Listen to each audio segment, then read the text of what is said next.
And welcome in. Grab a seat, grab a drink. The party's just getting started. Yeah. Actually, party's not the vibe right now. Why? The chill night with friends. The kickback. People still Today's call the them kickback. kickbacks. Today's the kickback. We're outside in the backyard, sitting on the patio furniture, fire pit going with fire actually flowing, unlike when Felix and I tried to do it and couldn't light a fire. Yeah, we failed the caveman test. We definitely did. And sleeves are optional for this kickback. Remember in college when if someone said, "Oh, I'm going to a kickback," that was almost more of a big deal than going to a party because kickback is a smaller group, so it's more exclusive. And then usually you get there and it's like seven dudes just sitting around a TV Playing Mario Kart. playing Mario Kart at best. That's like a best case scenario if it's Mario Kart. Anyway, maybe I'm peeling back the curtain too much there Yeah. about a past life, but that's okay. That's why people are here, right? If someone out there listening to this is doing that this weekend, good on you. Yeah, if you're kicking back this weekend with beers and Mario Kart, you are having a great time. You're winning at life. So Yes. Yep. we applaud you. Slow clap Yep. for you. Yep. But today we've got some things to talk about, and then we're probably just gonna kick it over to everyone for questions. And might be a bit of a tight ship today. Yeah. Might not be a 90-minute today. No, most likely I would say it's not going to be a 90 minute so I can get some sleep. I don't know if Jake can actually physically make it 90 minutes today. I may fall asleep during the Do you show. want to explain to people why? Uh I'll just say this, I've been up for a very, very long time today. I've been up for what would it be right now? 15 8 I can't even do math. 17 hours? Yeah, you've been up for a while, Yeah, and 17 hours today. that's Yeah. commitment on your part Yeah, to be here. Yep. Yep, You that's could what I'm here for. you could have Grinding chosen through not it. to be here. Big boys wake up at 3:45 a.m. You know who? Man, I tried to do a segue there, couldn't make it work. You know who might be a big boy, not be a big boy? We don't actually know because he didn't comment. Pat Verbeek, as it pertains to the Trevor Zegras trade rumors. I respect the attempt there. I respect the attempt. Honestly, today is going to be volume approach, high attempt, maybe low shot quality, but high shot attempt volume. Um, So the LA Kings model from the mid 2010s, Maybe the Carolina Hurricanes model, that is a way more relevant a reference little for more sure. contemporary there. Yes. Yeah. Also, I mean, the Kings model actually worked. True. The Hurricanes model, I mean, it has worked, but it also hasn't worked. Yeah. So I'm going to start this out by saying this. I know we're all tired of trade rumors as it pertains to number 36 and number 11 for the Ducks, but it just keeps coming back up. And at least today, it's coming up via a reputable source in Pierre LeBrun Mm-hmm. from The Athletic, who has not drawn the ire of the hockey world at really any point. I mean, I'm sure he's had a snafu in the past that I don't Yeah. remember, but no one can top the other guy that we won't talk about. He who must not be named. He who But shall not be named. this week is the NHL draft combine. And so what that means really in actual terms isn't so much that the top prospects in the world are gathering to do workouts and do interviews. It's that there's going to be a lot of gossip. Yep. It's going to be very gossipy. A lot of rumors are going to start leaking out. It's going to be a lot of hotel lobby chats, bar chats, what have you. And so Pierre LeBrun caught up with Pat Verbeek at the combine and had some things to say about both John Gibson and Trevor Zegras. Why don't you kick us off with the John Gibson front of things? So, on the John Gibson front, I will just go ahead and read the exact quote from Pat Verbeek. So, Pierre LeBrun asked him about John Gibson. Doesn't actually have what the question was, but Verbeek had said, John's still a really good goalie. Obviously, there's a market for goalies out there. And then LeBrun adds, the Ducks GM didn't want to comment further, but my sense is that Anaheim still values Gibson and we would be fine keeping him, but will continue to take calls too. And so for me, that quote's interesting because I think Verbeek is very much holds his cards to his chest. He doesn't really expose what he's talking about, trade rumors, what he's looking at with that. He'll mention what he wants to go out and get, but anytime he's typically asked about a guy in a trade, and we'll get to the next part of this, a lot of times it's no comments or doesn't really give you additional information. So I do think it's interesting, at least on this front, that he said there's a market for goalies out there. Wait, let me ask you this. What's the additional information that was provided here? What information did we not have prior? Let me rephrase that, because you're right. That is a good clarification point. The fact that he at least mentioned the rumors and did not shut them down or no comment them, I guess is a different point. The fact that he states the fact that he talks about there being a trade market for goalies in relation to John Gibson, and not just simply stating he's gonna be here or yada yada yada. Different. Okay, what is noteworthy about that? It's noteworthy because if you're saying obviously there's a market for goalies out there, that is a connection to the idea of John Gibson could be moved. And so he is taking my mic is unusually low, I'm being told. I'll bring it closer to me. Sorry about that, guys. Let me know if that's better. So obviously there's a market out there for goalies out there in connection to John Gibson. I think it's an easy through line to state that, well, there could be a trade that could happen in the future. So because he said there's a market for goalies, your interpretation is that there could be a John Gibson trade this summer? No. Sorry. Okay. Just fleshing this out. No, that's completely fine. That's what we're here for. I don't think this changes anything necessarily, but I think it doesn't completely shut down the idea, because I think where you and I, or at least I was at going into this offseason, is that if there were a John Gibson trade, it would be happening this summer. Once you get past the summer, I don't know if it really will make sense to trade John Gibson.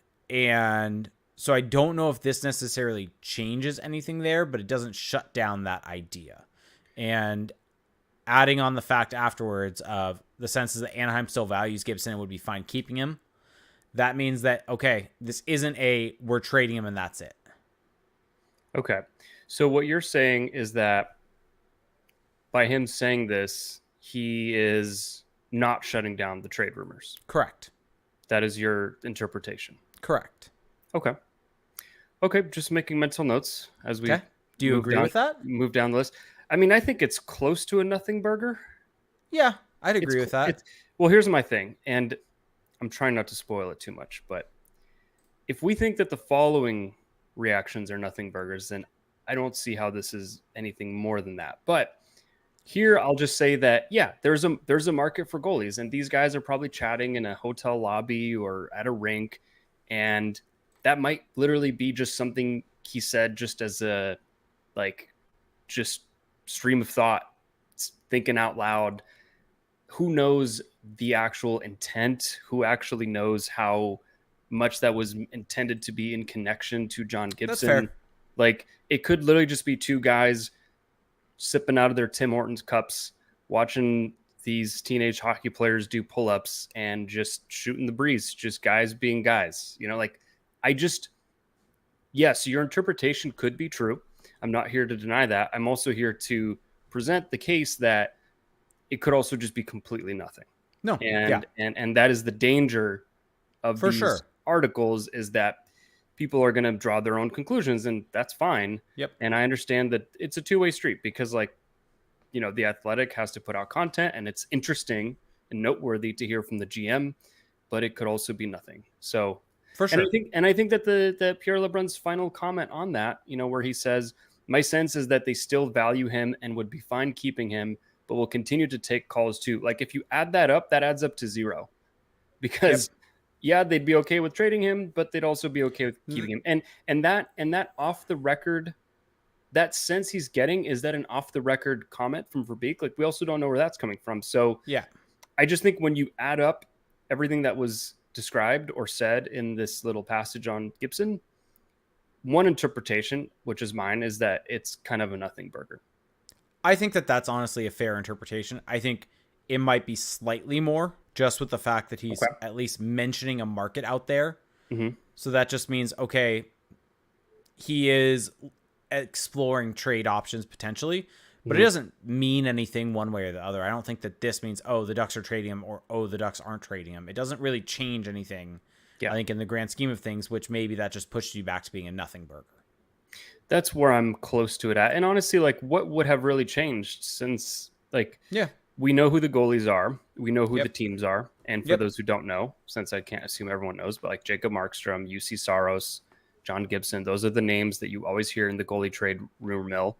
Teams like Carolina always get brought up, and so we just have to wait and see. But here's what I will say. Here, oh, sorry, go ahead. No, I was just gonna say on that quick point, it also did come out that Tom Fitzgerald specifically mentioned that they are open to trading the 10th overall pick. Yeah, we'll and get they to need that gold. Okay. because we have Okay. questions on that. Okay, we'll get there then. So I don't want to.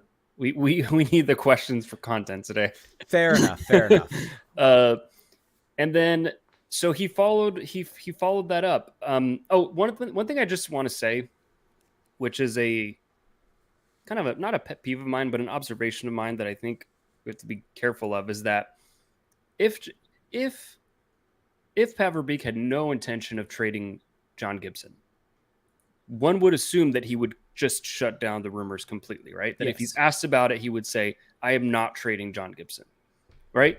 Like, this is a concept that's actually found in other areas of the world. Like, if you don't say something when the reasonable expectation would have been that you would say it, then maybe you're actually admitting something by not saying it.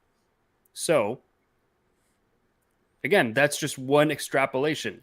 Maybe here, because he's not saying that he's not trading John Gibson, maybe we can interpret that as, yeah, he is open for business on John Gibson, and that he does have potential intentions of trading him. That's one interpretation. We could do this all day. We are going around in circles a bit here, but go on. Well, the reason I'm building up this, I know where you're going. Foundation is because I'm anticipating some arguments from you from what's to come. So, I understand. So continue. All right. So on to the next bit of news from this. So he mentions them. Finally, Trevor Zegras trade chatter has resurfaced. Verbeek would not comment on that, but other league sources suggest that the Ducks are listening on him and would consider moving him in the right deal. They're obviously deeper up front, which is why they could afford to move him. Listening to trade offers and deciding to pull the trigger are two different things. I would say TBD on that one. Did you see the part about the Canadians? What, the Canadians looking to take another swing? So he said later on, I also believe Anaheim and Montreal have reconnected on Zegras. However, I'm not convinced that's a path the Habs will ultimately pursue aggressively. So the Habs and the Ducks are talking on Zegras. That is something he's reporting. Do you want my take on this before you jump in? Yeah. So my take on this is a nothing burger. In the sense of there is absolutely no new information here in terms of what we've had in the past. And I don't think that there's anything else to really, like, what we've said in the past on this, I think still applies to date. Of there's chatter around Zegras' name. Verbeek to go back, Derek in our Discord actually put in the quotes for me, so I'll read them. He was asked after the trade deadline, Verbeek was, you weren't, by I think Eric Stevens on this one, you weren't actively shopping him, but teams were calling on Trevor Zegras near the deadline. And Verbeek said, no, they were not. Zegras is hurt. It's a situation there that everybody is speculating on that. We want Z to play with us. Hopefully he can get through this injury pretty quickly and get him back on the ice. And that's kind of it from that. But also, there is of note this quote from Greg Cronin, because part of this stems from, I think, some people viewing Zegras and Cronin not seeing eye to eye. I don't know if you would agree with that or disagree with that. That seems where Frank Saravalli is coming from. He did bench him twice. Sure, but here's the quote. Z is in that sweet spot. He's like the third or fourth year in the league right now. This year was a brutal year for him. He got injured. He missed a bunch of games early, came back and breaks his ankle. He had a lot of adversity. I do think, and I said this back in October, when he came to training camp late, the messaging for me was about, hey, your offense is always going to be there. You got a super IQ on the ice. You make plays, but your focus on defense has to be equally as invested as your offensive focus. And he tried. He did what we asked him to do. I think analytically, he did a really good job those first 10 or 12 games, whatever it was. He wasn't getting the points, but I was really impressed with his compete level, and I was impressed with his defensive details. So comes back, and the poor guy breaks his ankle. Now he's behind the 8 ball again. It's an 11-week absence, and then he comes out. And again, I thought he was terrific. I don't know how many games he played until the end of the season, but he was visible. I think he probably had close to a point per game. If I'm just thinking out loud, his plus minus was good. So he did a lot of things that I think reflect a lot of growth as a person and as a player, and I'm really excited for him. I'm excited to see how he works off of this in the fall. So can you explain to us the relevance of that quote? I think the relevance of that quote is if the thought process. So if the thought process is that that this is a shaky relationship and the Ducks don't necessarily believe in Zegras and the player that he can be, and you have the head coach of the team that was brought in by Pat Verbeek to instill a whole new environment, new philosophy, new all of this stuff. And he has this glowing quote. Like, I don't think there's any other way to put it. A glowing quote about Zegras. I think that does fly in the face a bit of the idea that there's animosity. But that's not the LeBron thing we're talking about, though. No. You've now ventured off into a different... 100% have. On the LeBron side of it, that was going off on different things, adding additional information to this. On the LeBron side of it, I don't think anything Pierre LeBrun said is wrong. Like, I think that Pat Verbeek didn't comment on it because I think he's in the same position where he's not actively shopping him. It's the same position that I think he's probably been in since last summer, and what we've said and speculated on as probably being the situation of he's not actively shopping him. Zegras' name got out there from that Sarah Valley article, and teams started calling, and he was listening. And if a deal that came up made sense, he would move him. And you and I both agreed that as much as we love Trevor Zegras, he is not an untouchable for this team. And so that's kind of why I don't think this really adds any new information on that. That this just goes with kind of the status quo of what we've thought for this information. And my wife has now chimed into the YouTube chat. So I don't disagree with what you're saying. I just find it very interesting that everything you're saying, you could just erase Zegras' name and replace it with Gibson's, and it would all be true of what was said about Gibson in this article. I agreed that it was probably a nothing burger. That was your ultimate conclusion, but you had to be kind of moved off of that a little bit, I would say. I agree, though, that it is a nothing burger. Okay. I came to there. I think that there's just my thing on the Gibson thing is because it's not a no comment, there's at least some information there. So I think that's why on the Gibson side of it, I just think it's more interesting. Here's what's the problem with what you're saying, though, is that what you're saying is that the Gibson comments don't shut the possibility down. How does the no comment shut the possibility or not shut the possibility down? Like, doesn't this leave the door open? I don't think it shuts the possibility down. I just think that if you're gonna, like I just said, that I think that it's the same situation as before. That it, like, if there is a trade that comes in that makes sense for the Ducks, that they would probably pull the trigger on it, but they're not actively shopping him. The situation isn't different than what we've thought it's been and what we've actively speculated on it being. And so I'm not saying that the no comment means he's shutting it down. I think the only thing that he shut down was around the deadline, that they weren't shopping him around the deadline. And then I added the additional context of, well, outside of the LeBron side of it, of Sarah Valley thinking that he is for sure being traded, if you listen to some of the stuff that he's saying. And I think that should be shut down by some of the quotes that I gave out. But that's my frustration with this no comment, is that I understand that Verbeek had that quote back whenever it was about, we want him to play with us. But there's just been so many opportunities to be like a bit more emphatic about, hey, like this guy is part of our core. This guy is part of our future. And Verbeek has never really gone out of his way to shut this just completely down. And to be quite honest, I don't even know why I would expect him to, because he signed him to a bridge deal. He, again, hasn't shut it down at any real juncture.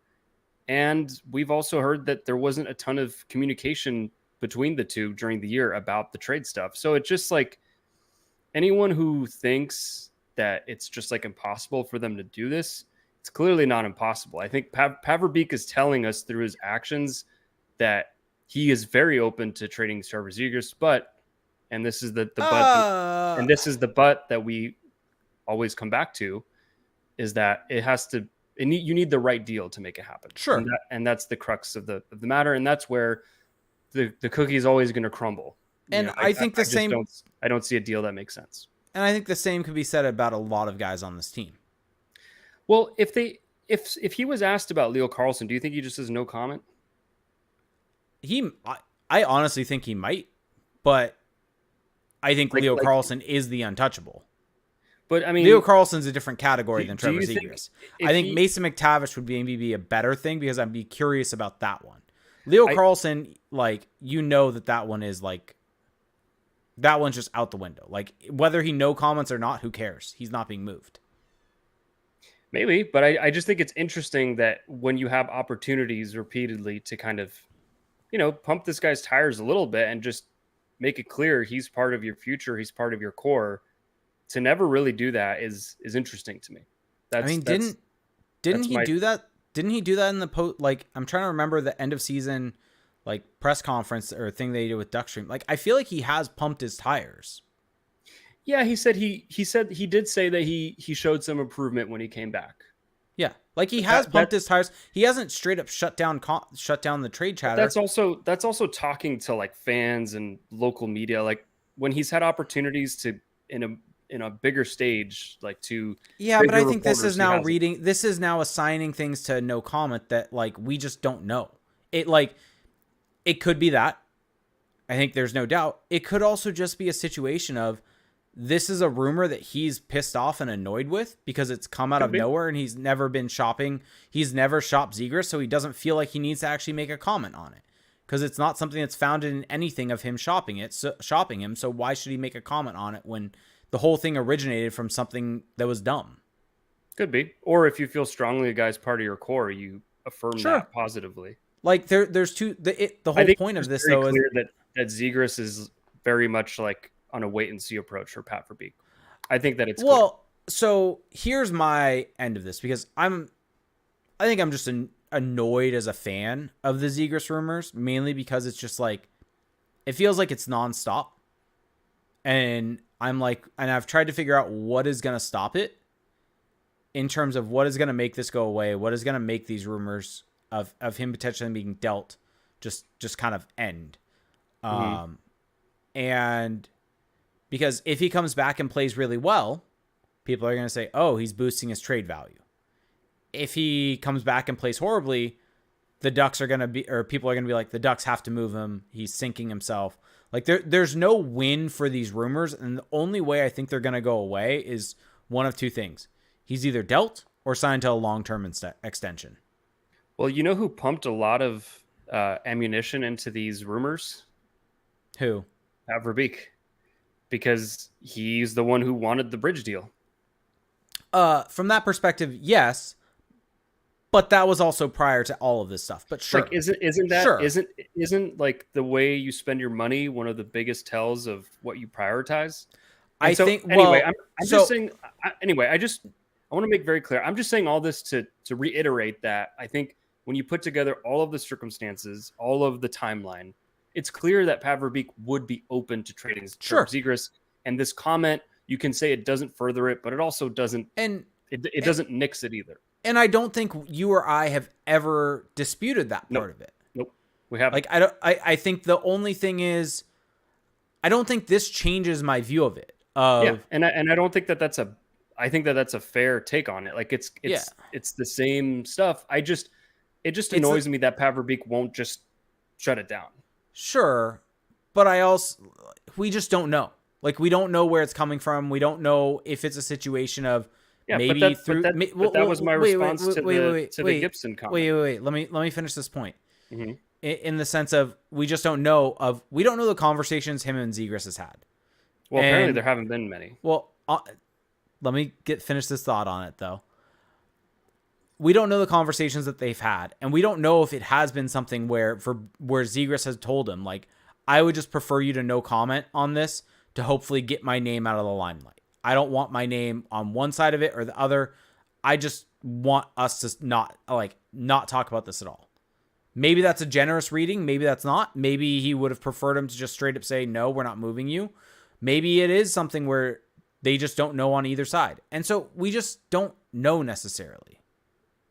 Yeah, I agree with that. And so that's why I think reading into the no comment, personally, on my side of it, I just don't think there's anything you can read into because you just don't know. And I think comparing that to John Gibson, on John Gibson, there was at least something that was said about it. So but what was said was practically nothing. Sure, but at least it's something. Nothing. And that's why I think it's just at least more interesting. I think it's probably along the same lines of...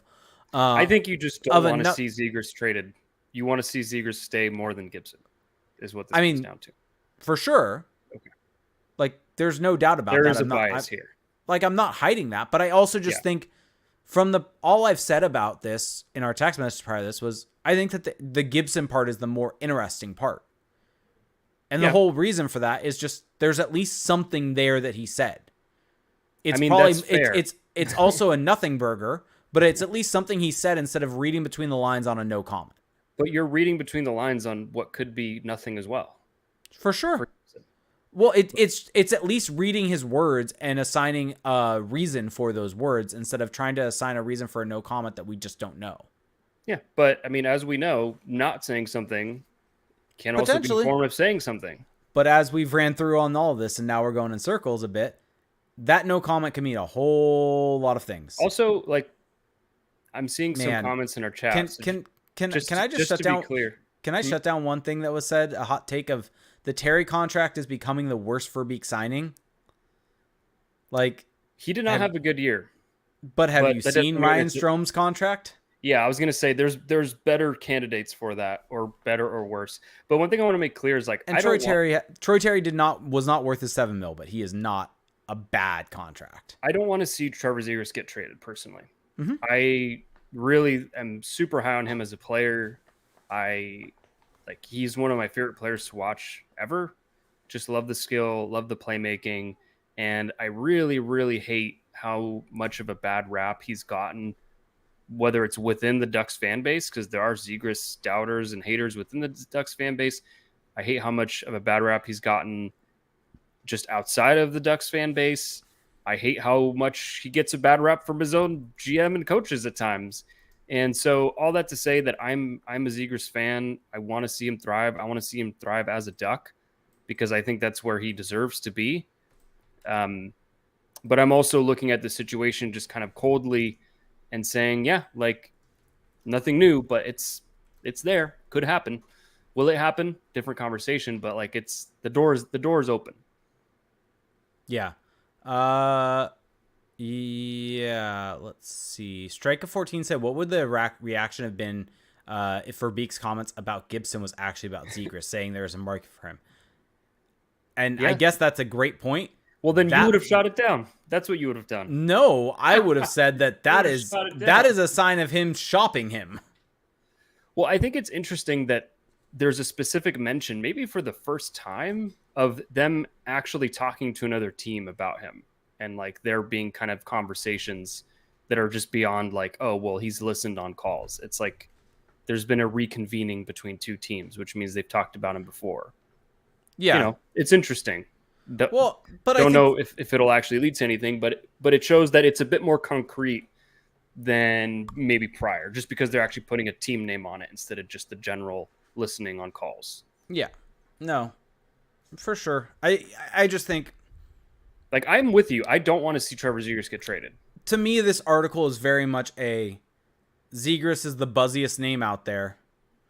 Let's throw his image in the header for it, and we'll have a quote that's a nothing burger. And I disagree with that. I mean, you're at the combine. You're surrounded by GMs and influential people. You're going to ask them about the hot topics, and you have the GM of the Ducks telling you something about his star goalie and a star forward. Like that's... Well, he didn't actually tell him anything about the star forward. Well, he chose not to say anything, which correct again, to me is saying something. To be clear, did not say a word, did not say anything about him. Yeah. Well, between no comment and there's a market for goalies, I just don't know if there's much of a difference. Okay. But anyway, all this to say that I don't like people bashing on Pierre LeBrun for even putting this out because like he's doing his job. Like So as an NHL reporter, if Pat Verbeek is in front of you and you're after the biggest stories, by isn't this what you ask about? What is by he? the way, What else is he going to ask about? Connor Vidston and by freaking by the whoever else?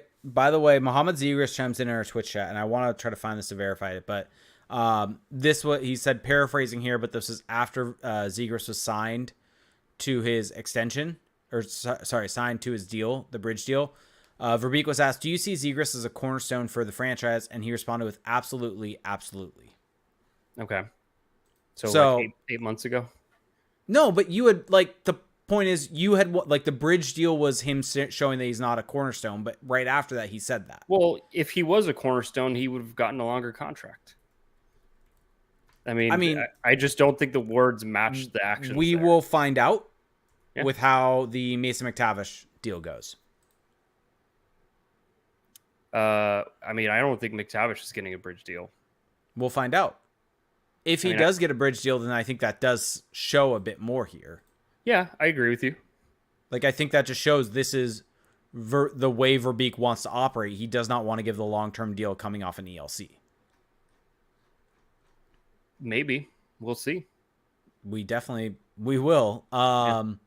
So we should probably get to a word from our sponsor. So this episode is brought to you by 714 Tickets. The hockey season is sadly coming to an end. But baseball is on. The MLS is going. The Copa America is going to be going this summer. The illustrious. It is actually a very illustrious tournament. I know. Happening for the first time ever in the U.S. actually, with CONCACAF being a part of it now for this year. But if you want to be able to go to a game, or maybe you just want a night of exciting sports entertainment, 714 Tickets has got you covered. But here's the best part. At 714 Tickets, they're not just about hockey, and that's great with the season ending. They've got tickets to all your favorite sports, concerts, and live events right at your fingertips. And the icing on the cake, they don't charge you a single dime or on in taxes or fees. That's right. At 714 Tickets, what you see is what you get. No surprises at checkout, and with their user-friendly mobile app, booking your tickets is a breeze. You can browse, select, and secure your seats within minutes. You can shop online at 714tickets.com, call 714-TICKETS, or visit their office located right in front of Honda Center and get 10% off when you shop online using code CTP. I may actually use them because I just realized the Copa America is in my backyard. I'm actually going to their website right now. It's at Levi's Stadium. Let's see. They're playing games at SoFi also. Yeah. Let's see where the Copa America games are. Argentina Canada is a juicy game. So SoFi Stadium has, let's see, Venezuela, Mexico, and Brazil versus Costa Rica / Honduras. There's probably a qualifying game. But they have tickets for both of those on 714 Tickets. So if you want to go to Venezuela versus Mexico at SoFi Stadium, no service fees. I'm looking at tickets right now. So there you go. Honestly, the no fees is massive. Yeah. Because anyone who's bought tickets knows how much you get screwed on the fees. So Yep. Go check them out. Yep. Okay. So moving on, interesting conversation. When you boil it all down, though, when you do the math and you add it up, we get to zero. What would you put the percentage? Let's do this. John Gibson is a Duck come the start of the season. I would say, I'll go 75%. He's back. I think I've said 50-50. I think I'm 50-50 until the draft. Or no, 50-50 this offseason. And then I think I've said once he makes it to the regular season, if he's still a Duck, then it's like 90%. He stays a Duck for the rest of the contract. So I think 50-50 just because I think this is the last summer. There's a lot of teams looking for goalies that might overpay. Zegras, I'm at like 90% he's a Duck. And maybe there's copium, whatever you want to say there. I just don't see his value being where the Ducks would want it to be in a deal. And so if the Ducks are listening on it, they're just not going to get the value they would want after the season. We don't really know how they value Zegras, though. Like that's kind of my There's no way that they value him at the like point of what his value would be at after the season to other teams.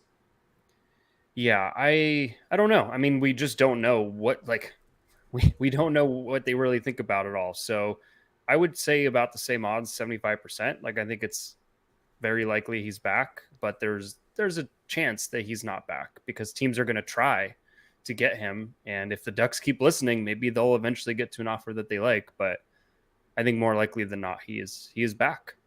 And I am excited to see his breakout season with the Ducks. Yeah. I think Zegras is going to have a massive season next year. Like I said, I think the downside to all of this is if he goes off, people are going to say, well, his trade value's up. Now he's going to get dealt because now teams will go after him more. And Well, so if he had a great world championship, that would have been a narrative. for sure. And so it's just like I think that's just the frustrating part and the frustrating realization from today is there's just no way around this until he signs an extension. And maybe this is what Leafs fans have dealt with Nylander for a while. Of you have a good player that maybe isn't beloved or whatever. His name's just ended up in rumors, I think is the best way to put it. Yeah. And it's just hard to escape those rumors until a contract is signed. Well, I mean, yeah, if the team shows that they're fully committed to Trevor Zegras, then I think we can all, move on to different topics. But until they do that, and they had the chance to do it and they didn't, then it's gonna. And also, I mean, I actually kind of disagree with your take, though. I think that if he comes out and has a really great season and puts up a bunch of points, plays a solid two-way game, the Ducks are just. I mean, I think a lot of the narrative will be like, yeah, now he's a key piece for the Ducks. Why would they trade him? I mean, unless they draft Demidov or someone like that, I just don't see why they would then move on from an 80-point player who's responsible in his own end and who's a driver on your power play. I just I it disagree. would it would be. I mean, how are you going to fill that hole? I don't know. I just think so. I think the other thing too that can help is if they just stop benching him. So I think you screenshotted this and sent it to me, but it was from Frank Saravalli's article. And okay. I think this is the part that realized it's the last two sentences. It said about Zegras, but he finished the season on a high note with 8 points in 8 games. Was that to show teams watching he can do it or to show the Ducks? So I don't know if you remember this, but in the beginning of the podcast, I said we don't need to talk about that guy. Sure, and now you're straight up quoting the man. But my point in saying that though is that's just stupidity, though. That's just but you're gonna that's my point. Is this is not going to be escapable, even if he has a great season. I think your take here is that Frank Saravalli is still going to be Frank Saravalli a year from now, and I don't disagree with that. Thank you for clarifying that. Fair. But who else is really peddling this narrative to this degree? That isn't just regurgitating information like Puck Empire or something. Do you think that Frank Saravalli was fed like some information and got burned, and now he's just like digging his heels in on it? I think that he probably got something somewhere along the way, and he's just dug his heels in, like you said. Like maybe there was a little friction with Cronin in the beginning of the season because Verbeek talked about it, how like a lot of guys had to adjust to the tough love of Greg Cronin, and maybe there was a butting of heads, and someone sent Saravalli a text, and then he just used that for the rest of the season. Like who knows? Who honestly, who knows and who cares? Because like agreed, like his takes just don't make sense. Like he's not a credible reporter on this. Yeah, he's just not. And you could even argue he's not a credible reporter at all, but he's certainly not a credible reporter on this. That's why I think it's fair to just take he had recently. I don't know. I stopped keeping track. He had a really bad. Oh, I think I know what you're talking about. I can't remember it though.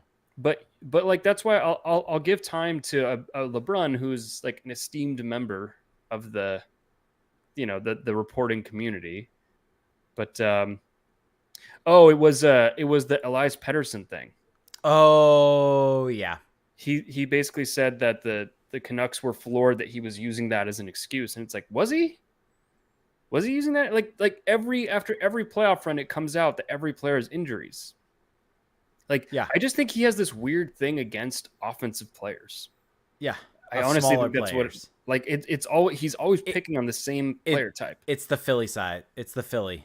I mean, It's he the just Eric Lindros effect. he absolutely sucks, and I tried to not bring him up, but you Sorry. went there, and that's My fine. my bad. We can all appreciate a little Frank Bash. Okay. Anything else you want to touch on? Anything that you found in your prospect dives this past week? Also of note, EP Ringside. Yeah. Go check out their draft guide. Anyone out there listening to this show that is not also subscribed to Elite Prospects, you are truly missing out on probably one of the best websites there is for anything draft related. Even if you just do it for this month so that you can get their draft guide, you are going to be a smarter fan. You're going to have more information. You're going to be able to read that and draw your own conclusions. I feel like this is their best draft guide that they've ever done. Really? The amount of scouting pages that they have. I can't remember any previous draft guide having as many scouting blurbs on all of these players. I feel like there are more this season than in priors. Yeah, I've tried not to look at it because I'm trying to watch the guys first on my own and then go check my opinion afterwards. But an update, I don't know who I had watched last time, but I have watched Anton Salayev. And update, alert, breaking news. I'm out on Anton Salayev at number 3. Just all the way out. So I think when we first started talking about the draft a few weeks ago, I was saying, oh, he could be an option. And he's a great backward skater, elite shutdown defender in the KHL. But that guy just doesn't move the puck well at all, in my opinion. I mean, he can make the basic D to D pass, but he does everything that I hate for a defenseman. He misses passes, misses easy passes, and then in the D zone, he treats the puck like a grenade. So as soon as he gets it, he just looks down, tries to get a slap shot off through traffic, gets blocked, or just goes nowhere, kills the momentum. He played on the power play, but I don't think he was really helping the power play at all, even though the funny thing is that people are using that as a feather in his cap. So I think he's still a player that's totally worthy of being a high pick. But for me, like at number 3, I don't want to draft a guy who I'm like very concerned about their offensive upside. So I'm out on Salayev. I don't know if you have Salayev thoughts. I do not have Salayev thoughts. And then I started watching Demidov, and you may have noticed I've altered my pronunciation because that's how they say it in these Russian broadcasts that I'm watching. So it's not Demidov. I didn't expect them to say Demidov, but I'm going to try to be true to the pronunciation. But what's interesting with Demidov is that he really reminds me of Trevor Zegras, like a lot. I mean, they have the same number 11, the way he skates, the way he manipulates the puck, the vision, very, very similar players. So if the Ducks drafted Demidov at number 3, if they somehow got him, that would make me question a little bit the Zegras future.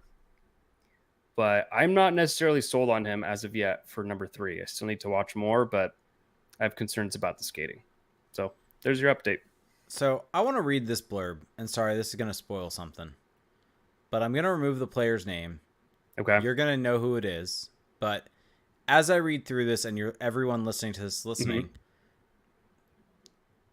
think of who would love this player. So this player's every scout's dream, the type of player who checks off all the boxes and also just happens to be a delight off the ice too. Someone your boss will be happy to stake a top 5 pick and their reputation on. Because he already has everything it takes to succeed in the NHL. He towers above most of his peers in junior, can beat the vast majority of them in a foot race, score from range, and can distribute the puck with all but the very best in this draft. There isn't anyone that's absent from his toolbox, and with even a little guidance and development, he won't just play for your team, he'll completely change the complexion of your franchise. Any assessment of his game has to start with his dynamism. He's a fearless, inventive, inside-driven puck carrier, willing to bury the shoulder while darting down the wing or swashbuckling his way through defenders as he carves his way between the hash marks, not content to rely on pure skill or heft. He displays all the hallmarks of the NHL's most potent rush scorers in open ice. Little things like using the dotted line or a change of pace game to create space for himself, cutting inside against back pressure, using fakes to bring opponents to stop before cutting across their momentum, baiting them into a poke check before dragging the puck around their stick with his tape closely. You'll see it all there. And I'm just going to jump to the end of this Is because this that is was this a about lot. Caden Lindstrom? Yep. In Okay. a lot of drafts, you'd be happy to get such a player with the first overall pick. Instead, Lindstrom might be there for the taking around 5. You can't beat that. So I have some comments on that. So that is Caden Lindstrom, everyone. I have some comments on that. Just the reason I read that and removed his name is that just sounds like exactly what Pat Verbeek wants. Yeah. And I read that and I think about kind of everything we've seen with Verbeek, and I just think that if he is available at 3, which he likely won't be taken by Chicago, but who knows? It's kind of all over the place with this draft after Celebrini. But I have a hard time believing that Pat Verbeek passes on Caden Lindstrom. So here's the kicker, though, which I'm sure they brought up, but the health for Caden Lindstrom is a big sticking point. He only played half the season. It's a back injury, and he's bringing his medicals. He's going to give them out to teams at the combine. He's participating in the combine. He's not participating in all of the different exercises.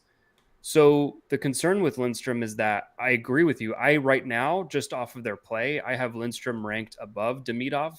For me, Lindstrom is a lot more projectable to the NHL than Demidov.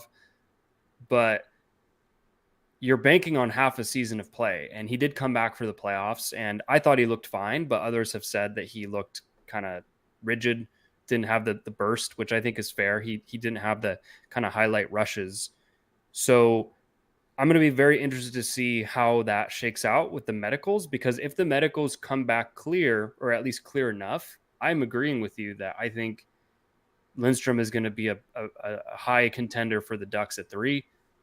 I could see it coming down to him or Levshunov, but yeah, I love Caden Lindstrom. Like, I think that some of that stuff is maybe like it's a charitable view. Like it's the bull case for him.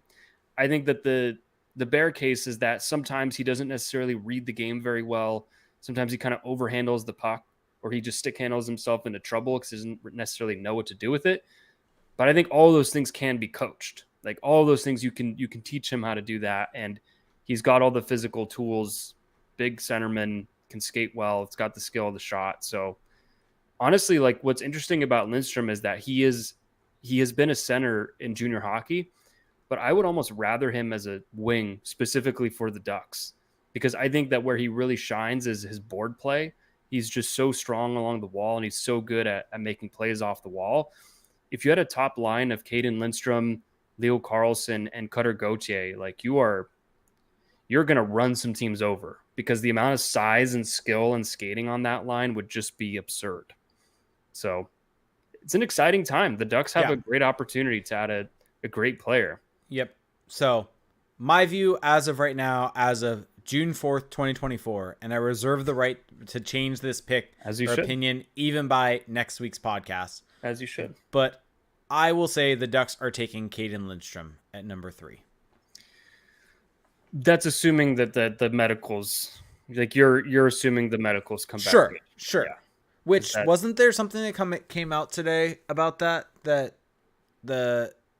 it didn't seem like the back injury was a long-term thing? Or so there have been rumblings, like some, Arpin Basu for the Athletic was saying that he's heard teams saying that they see it as kind of a one-off, and like his trainer has said, and now this is where you got to take it with a grain of salt, but like his trainer said, it's just a common sports injury. But I mean, anytime you hear a back injury, especially at that age, it's going to give concern. And so I think this week at the combine, we're going to learn a lot, and hopefully it's a nothing, because I want to see him get drafted on the merits and not on like this injury situation.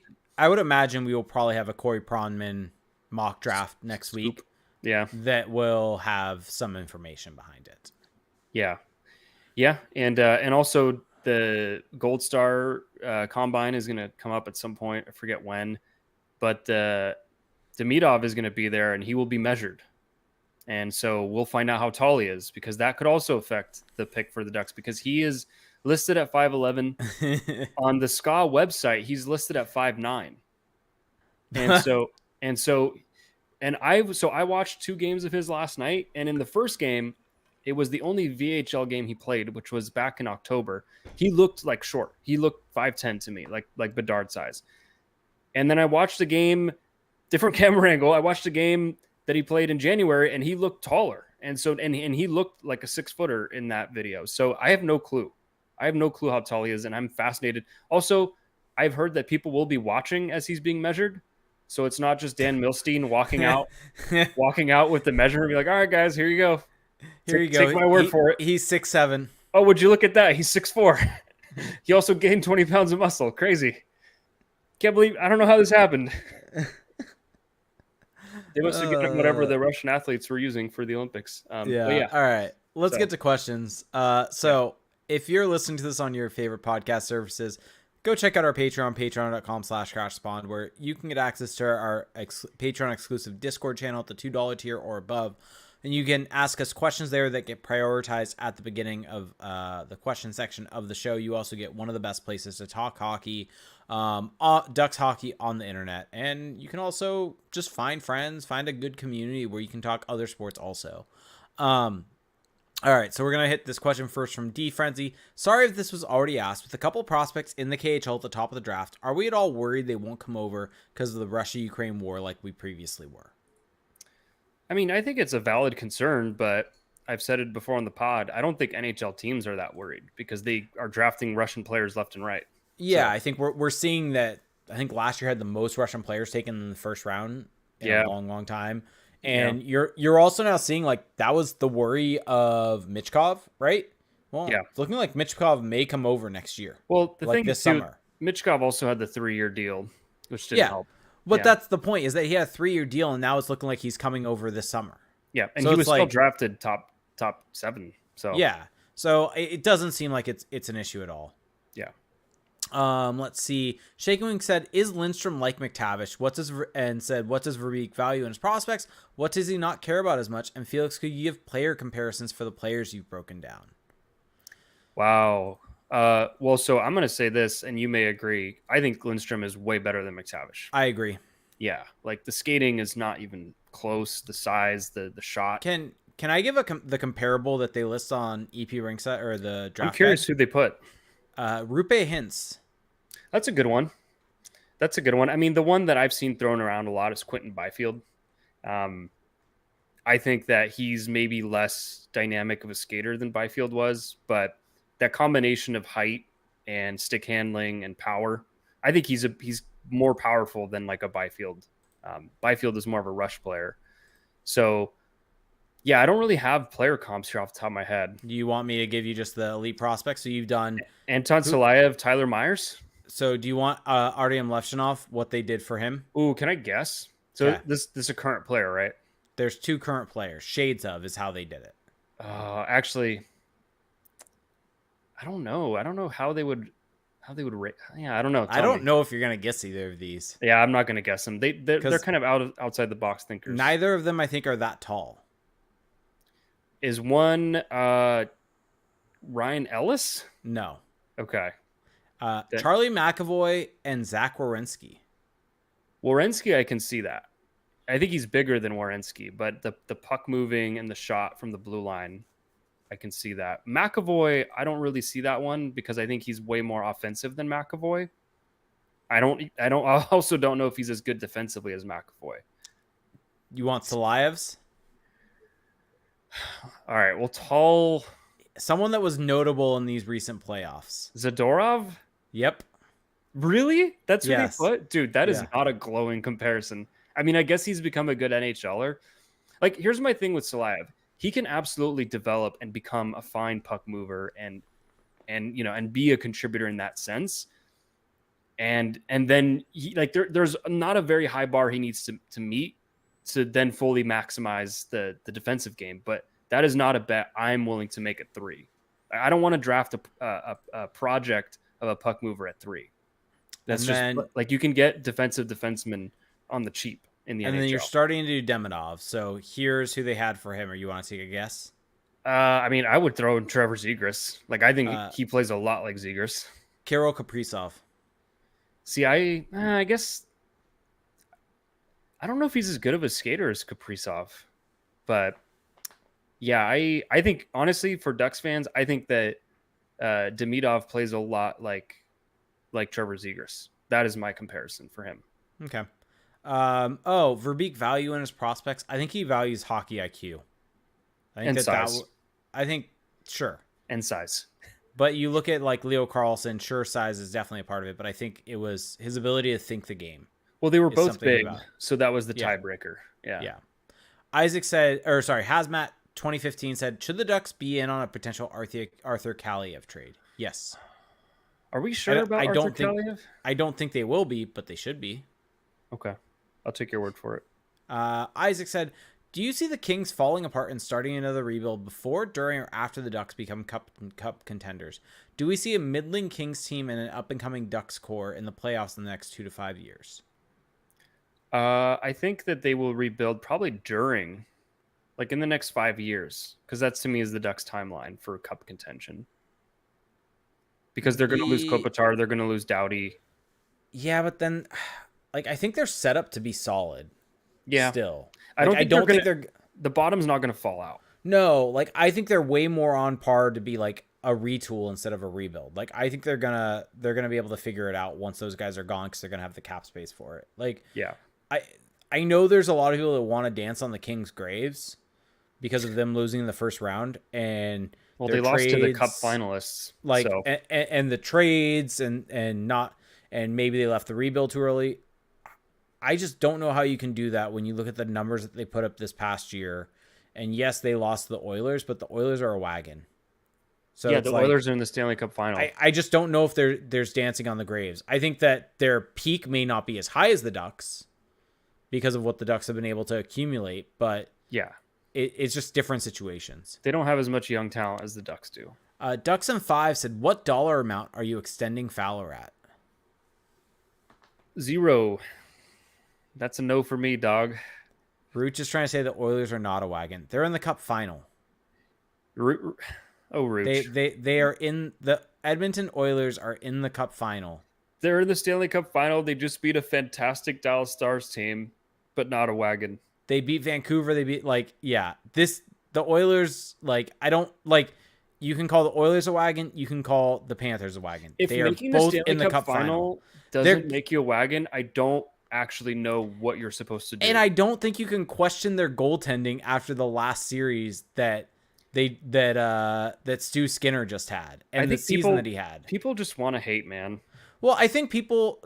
This is a sidebar. I think, and granted, I was part of that also. After the Canucks series, you start doubting Stu Skinner, but then you look at the large sample size. You look at all of this. Are we overrating 2 or 3 games from that Vancouver series instead of the entire sample of the entire season? And then you look at the Stars series and how good Stu Skinner was in that final game. Can I ask you something? Yeah. When did he become Stu? Stu, I don't know. You're the only one I've heard say Stu Skinner, and I'm not against it. I have heard, I think like what Chaos calls him Stu Skinner. I'm not sure. I also think it's underrating some of the contributions of their depth players. Like I think Dylan Holloway has been really good for them.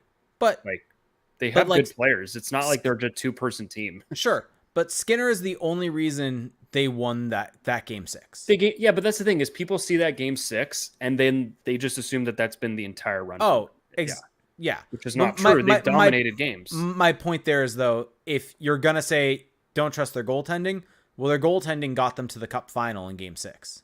Yeah. It's just, I just think people are like bitter about their team not being in it. So they just look for ways to tear down teams, which is fine. You know, we all have to lash out somehow, but I think it's going to be a great Cup final. We haven't talked about that too much. And the travel though, the travel is just insane. Yeah. But I'm also like, I mean, they have 2 days in between. 2 days in between. The guys are flying on charter flights. It's only going 2 time zones also. Yeah, but that's underselling the distance though. Sure. But both teams are dealing with it. I know. I'm not like, I just think it's a tough trek it's tough to do that flight 3 times in like a week and a half. Sure. Especially because like it affects your recovery. Like it's harder to recover in the air. Yeah. So extra day off. All right. Medic said, does it make sense to sign soon to be Stanley Cup champion Brandon Montour? What salary term makes sense for both parties, if any? I would love to see Montour back on the Ducks, which is ironic because for the OGs out there, I was the biggest Montour hater when he was on the Ducks, but he turned his career around in Florida because even in Buffalo he wasn't very good. I don't know what he's going to look for, but I would assume it's going to be a monster payday for him. Is what I he's think he looking stays for. in Florida. I think so too. I think that they should keep him. They don't have like a replacement for him ready to go. You want the right hand shot, and you and I have texted about this, but I actually haven't said it on the podcast yet. The guy that I think the Ducks should actually go out and trade that I think could be a very good value player for them would be Jalen Chatfield. Oh It's yeah. not, Well, you it's got not, pushback on that in our I Discord. did. It was fair. It was fair in terms of the different pushback because Slightly Jalen unproven. slightly unproven, hasn't had the minutes, but because of that, you're going to be able to get him at a cheaper deal, and he's played a system similar to what Greg Cronin wants to implement. Right-hand shot defenseman, 27 years old. He could be someone that just needs a bigger opportunity. There's also potential that he's thriving because he's playing in Carolina, playing with really good players. So there is some risk associated there, but you need to take some stabs at this.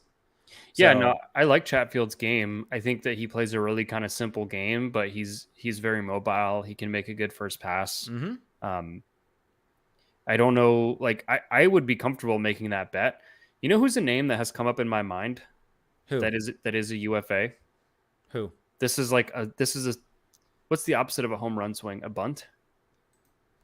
It's a small swing, but bring back Kiefer Sherwood. Bring him home. They That would be they want to add fourth liners. Yeah, I think that would be because he had a good season for the Preds, playing a smaller role, but I think like what he is, he's going to bring the energy, he has a tiny bit of offense to his game.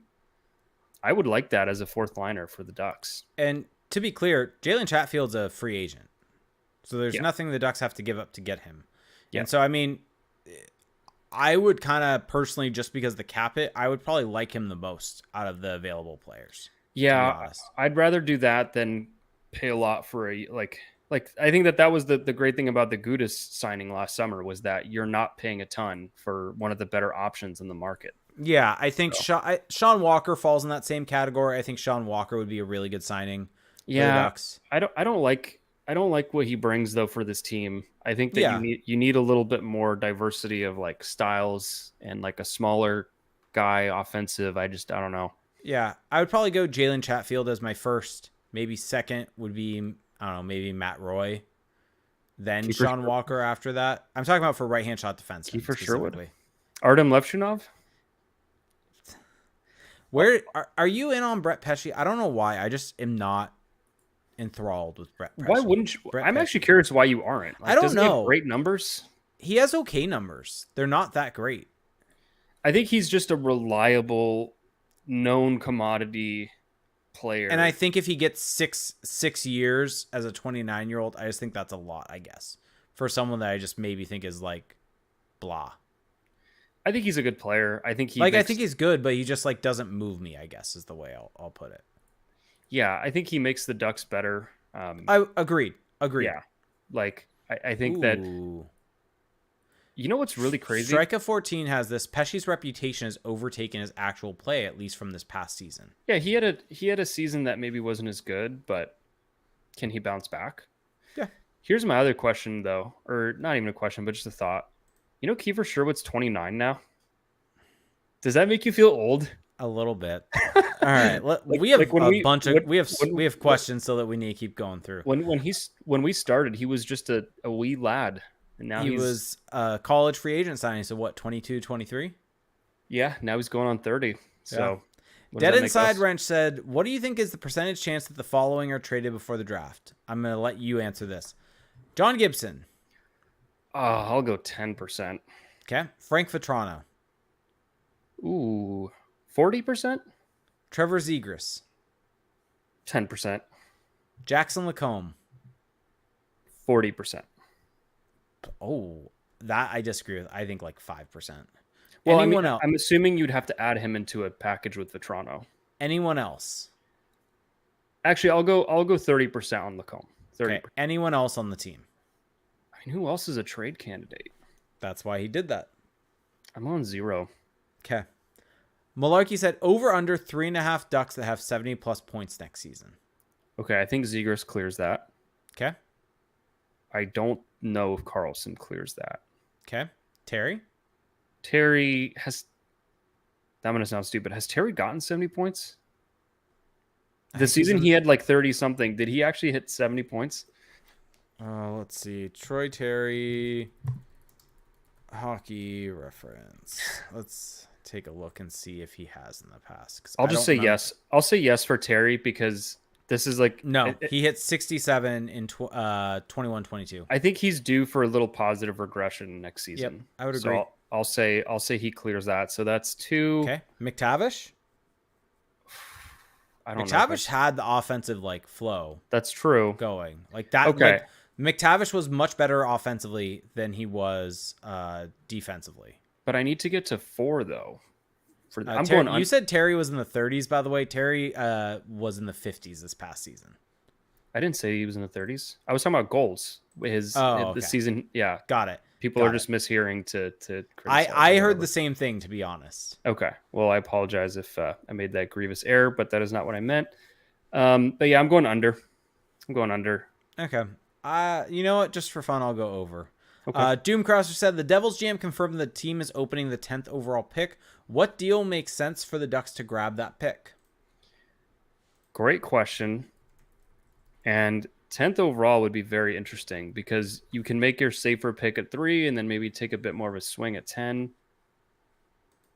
I think that's the trade where maybe you trade John Gibson. Like, I think that's why the Devils would do it, is to go and get a proven piece. I don't think they're trading the 10th overall pick to get Frank Vetrano. Do you disagree with that? Agreed. Yeah, Completely agree. I think it honestly has to be John Gibson in this trade. You would have to take a bad deal back. Yeah. And the issue is I'm not sure if there's necessarily a bad deal. Kakkonen? Whoever the goalie is that they got. Kakkonen's a UFA. Oh. Well, that doesn't help. I mean, Dougie Hamilton, I don't think they view that as a negative deal. I think they need him. Yeah. Let's see. Jake Allen, I think they want to keep him to be a backup. Like, I don't think they view that as being negative. I mean, maybe that's a scenario where they move Allen. I mean, but I think that they just signed Curtis McDermott to their extension, so they're not going to trade that, which they should, but whatever. Eric Howla? Yeah, I mean, Eric Howla might be the one that would be a bad deal, and so you're doing that. He has a no trade, but I mean, Eric Howla would be a nice fit on the Ducks, honestly. Man, I would love if they could get Jake Allen back, though, because that'd be such a perfect foil for Lucas Dostal. Do you have to add? I think you probably do. Like, the 10th overall pick is clearly the premium asset in that deal. So what do you add? Vetrano? I mean, you can't really add, maybe you add the Oilers pick. Yeah, maybe just draft picks. Maybe you give them the Oilers 31st or 32nd overall pick. Yeah, maybe so that gets gets a first it done. rounder. You trade up for 10th overall, Gibson plus that pick for Howla and Allen, and 10th overall. Maybe. I don't know. I feel like that'd be a pretty big. I feel like there'd be a lot of pieces involved in that deal to make it work. Yep. But interesting. Something like that. Olaf as Berserker said they say it's a copycat league. The 2 best teams in expected goal differential are in the Cup final. What's one element of system or play style from Edmonton or Florida that you would steal to help these Ducks onto their level? Wow, what a great these Ducks question. Onto their level. I mean, I think the Ducks are already trying to copy the Panthers. Yeah.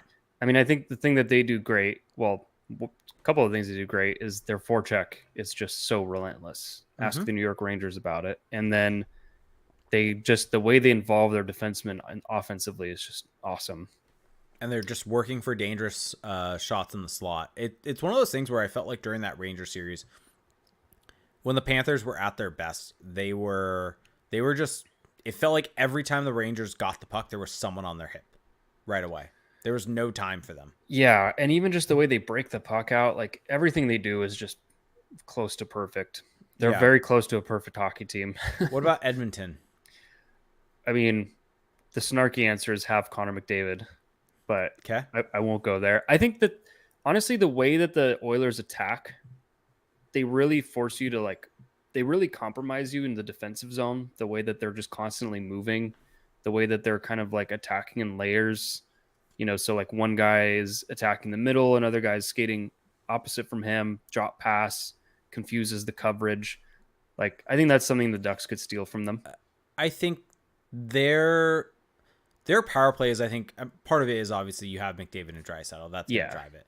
But I think that they have the ability to not necessarily be stationary. It's about free flowing, about movement, about even having overlaps, like you said. Yeah. And I think the Ducks power play this past season just was way, way too rigid in its situation. It would get set up and then players were just kind of stuck. There wasn't movement there within that. You didn't have players moving, causing chaos, causing confusion. And the Oilers are a team that thrive on the power play and are good at 5-on-5. So I would take kind of that setup on the power play. And also just from a roster construction perspective, like the Oilers have made some really good adds to their forward group that I think we've kind even of defense. glossed Matthias Ekholm, that was a great pickup for them. I mean, Philip Broberg looks pretty good. Yeah. I was so happy for him when he scored, by the way, because that guy has been so maligned, and really cool moment for him. Yeah. All right, we should start blitzing through questions because we're well over an hour. Somehow. Doom Grasser said, follow up, who would you want to target at 10th overall in the draft, and why is it Tijagindla? If he's there, I would want to target Zeev Boyum. Yeah, and just for future reference, it's Tej. Tijagindla. Sorry. Yeah, Iginla would be a great pick. I think he'll be there. I don't know. I have no clue where he's the ultimate kind of test case of could go I would higher, assume where are the Flames picking 8th? They're at 9th. So yeah, there's no way he's making it to 10. I don't know. He's there at 9, what if Caden Lindstrom drops? The Flames take him at 9 if he's there. If Caden Lindstrom is there at 9, I think that they take Lindstrom before Iginla. They're taking Iginla at 9. Let's not. We know how nepotism can work. I mean, Tej Iginla is actually really good though. That was unfair to him. I mean, it'd be a great story. I mean, I agree with you that like there's kind of every angle there. There's the skill, there's the profile, there's the connection, all of it. But yeah, Buyum is a guy. I mean, Parekh maybe. I know if he falls to 10, yeah. Parekh would be a really interesting project to take on at 10. I mean, this is like Anton Salayev territory for me. This is where I start feeling more comfortable taking him because now you can just kind of stash him and see what he can become. I mean, there's also, I'm trying to think, Beckett Seneca, I mean, is another forward that has really risen, who could be a really great addition for the Ducks. So yeah, you could get spicy with this Cole one. Eiserman. Sure. No. Don't draft Cole Eiserman. Max Jones Truther said, who do you think makes a bigger jump next year, Zellweger or Minchikov? NHL teams, if you're listening, do not draft Cole Eiserman. Oh, Berkeley Catton. That's who I was trying to think of. Thank you, M, in our chat.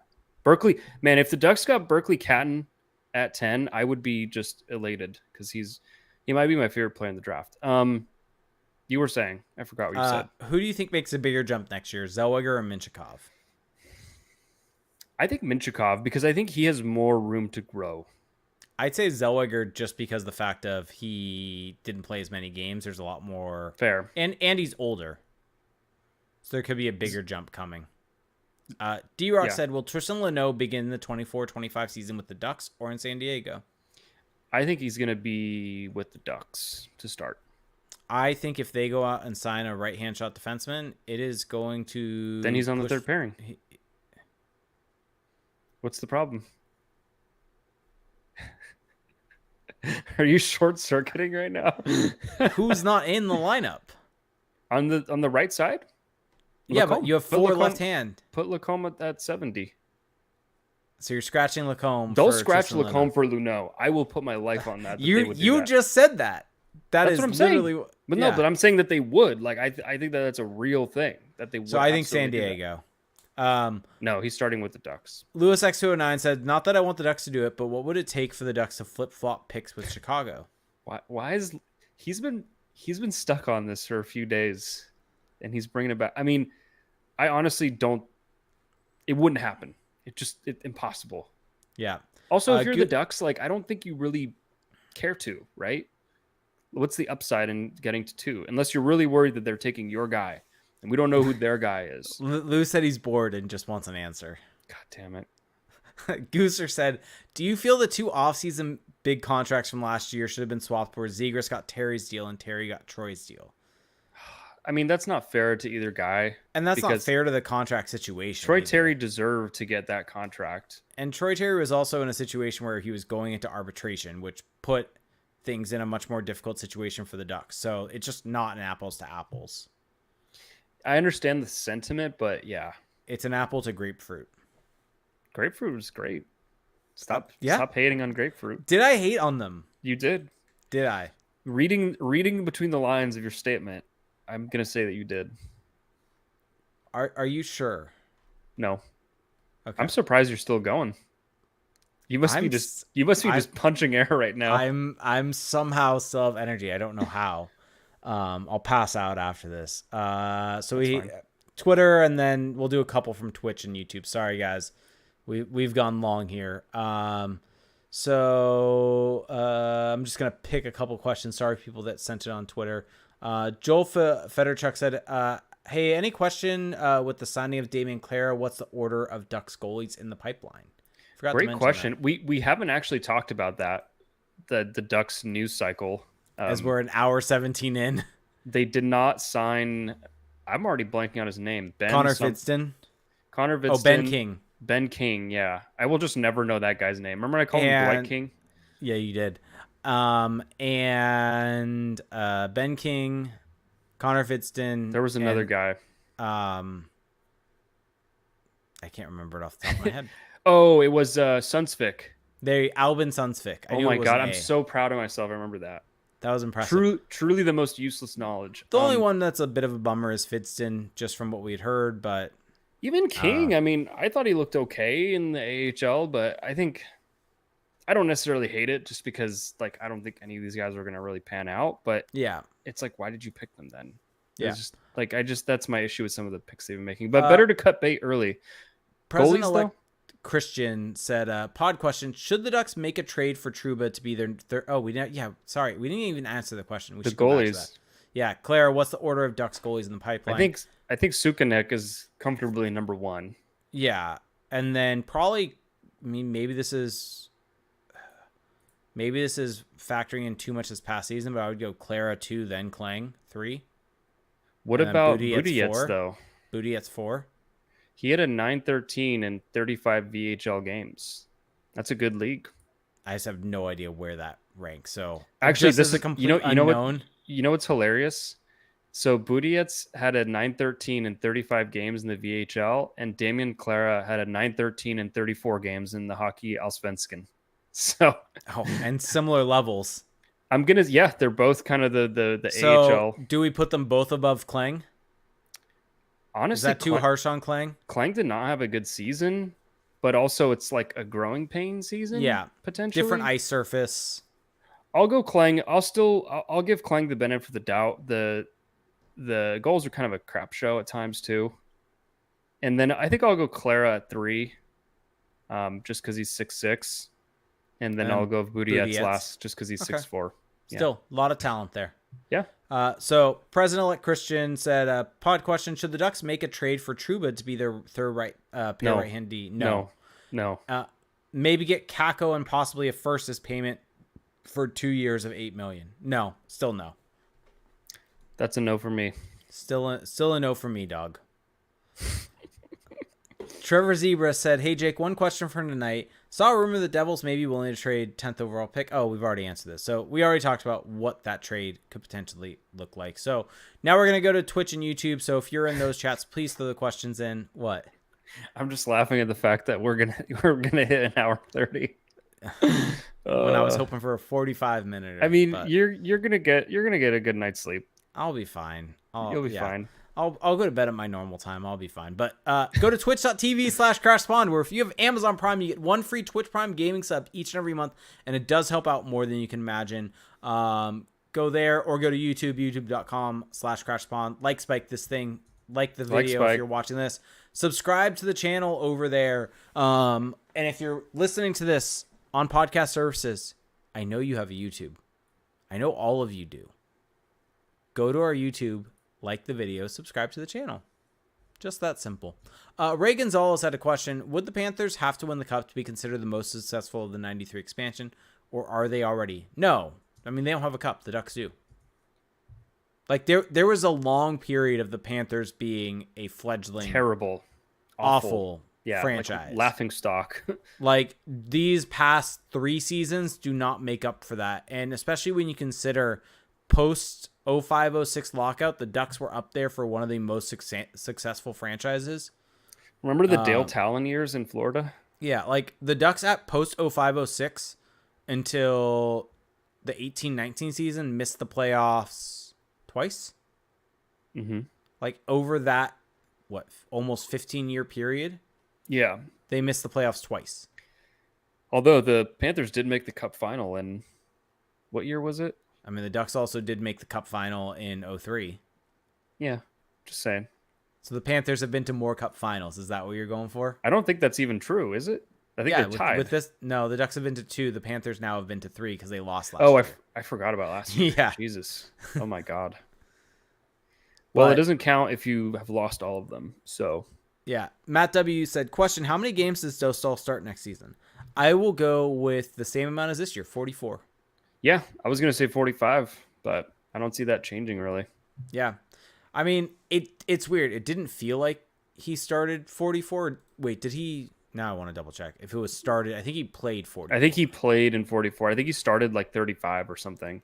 Yeah. Let me see real quick. Because, yeah, Gibson left a decent amount of games early. Always a great sign. So he started 38, played in 44. Ooh, I was close. Look at me. So I think he will start 43 and play in 46. Yeah. Yeah, so, I would agree with that. Ludwig said, is the USA taking over hockey? Look at the Ducks. Almost all of our best players are American and a few other countries. Not a lot of Canadian Ducks that are great right now. Wow. Shots fired at Mason McTavish and Olin Zellweger. Yeah, just shots fired at two of the two best just prospects, casually just calling them out right there. No, I mean, the USA is getting a whole lot better. You're seeing more development. You're seeing more development in non-traditional areas also. Like, you're seeing the benefit. And he's saying, isn't McTavish Swiss? I think did you just like not watch the World Juniors? Did you just ignore the highlights of McTavish swatting a puck off the goal line in a Canada jersey? McTavish plays for Team Canada. He was born in Switzerland, but because his dad was playing hockey over there. Yeah. So he is Canadian. I think it's just Canada trolling. He is Canadian. I think that's what it is. So yeah, that really got you there. Well, Ludwig he's on my naughty list right now after last week's chat. Last week's chat caught him on your naughty list. There might be coal coming down his chimney. Damn, not even Christmas time. It's always Christmas. Breezy said Oh, this is just a general comment. American goalie development is much better than agree with that. Canada. I agree with that. Yeah, I mean, Canadian goal. Who's the last great Canadian goalie? I mean, Carey Price. Yeah, and he's not. My point is, he's not even in the league. Oh yeah. I mean, that sadly he's not because of injuries, but yeah, Even if he was, he would be in his early 30s, like mid-30s. There hasn't been a dominant Canadian starter since Carey Price, and I mean, I don't count Marc-Andre Fleury. I think he's incredibly overrated.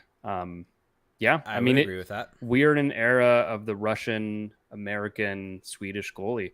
Like, we just are. And I don't really see that changing.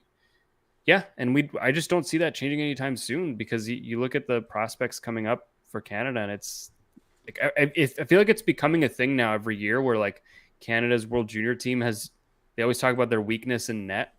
So I hope it flips around, but I don't I don't know, a little right. pessimistic there. We're going to end with these 2 shit show questions. Then we're getting out of here. These came from Lou. Said, why does Felix expect him to care? Yeah, why doesn't Lou care about the San Francisco Giants this season? Can someone explain that? Harass him about that. And then Dead Inside Wrench said, rank your favorite singers from the 40s and 50s. No. I will not. Yep, there we go.